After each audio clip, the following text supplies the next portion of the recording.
So as you may know, we take a lot of time and effort to dissect every transaction that's done here across the state of Hawaii. So let's go through a recap of the entire year for 2023 and see what market segments are up and what market segments are down. There are 242 transactions completed. Those are over $1 million.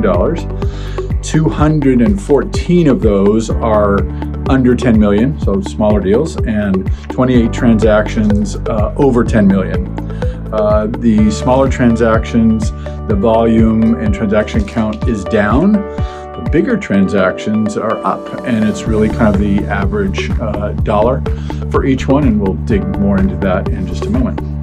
You know, a lot of the headlines have read how mainland markets are down 50% of sales investment properties over 2022.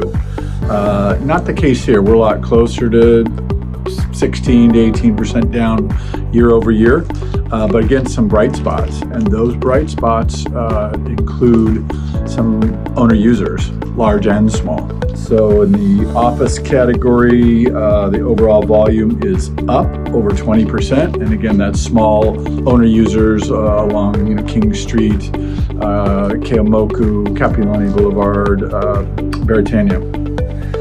Industrial was up 9% in overall volume. Multifamily is the big change, so it's down 45%. There's zero large transactions, so there were a fair amount of transactions, but they're all very small. Hospitality, big winner, and thank you to Outrigger Hotels, up 98% in sales volume with several large buys that have been made. Hawaii pricing.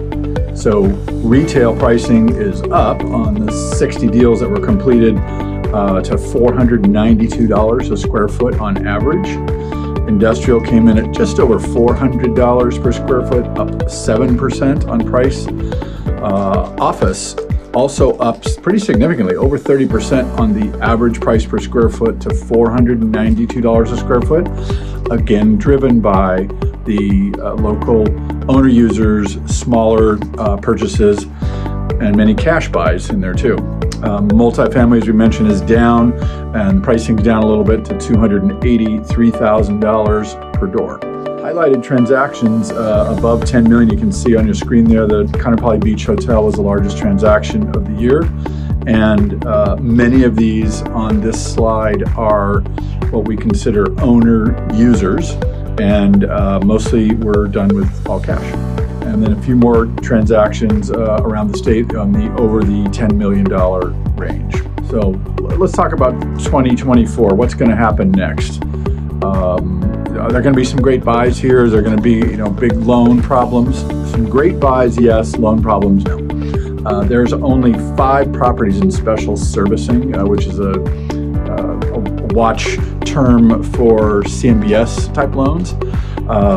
So that's really minimal, and the local banks have been very conservative and are still helping out their best customers.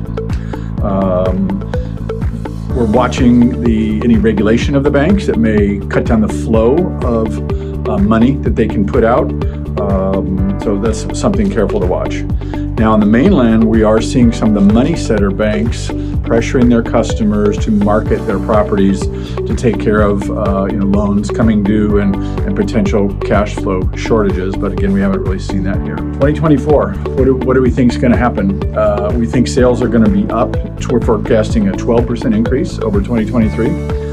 Institutional investors, who were basically non-existent in 2023, will come back, but in the second half of the market. As we talked about before, they're sitting on a lot of dry powder or money available. And then foreign investors will start to come back into our market too. The Japanese are slowly but surely coming back to visit, and we expect to see them continue to invest here across the state of Hawaii. As always, stop by for a cup of coffee, hit us up for lunch in Waikiki, just to chat about the market whenever you're ready. Aloha from Honolulu, from the Bratton team.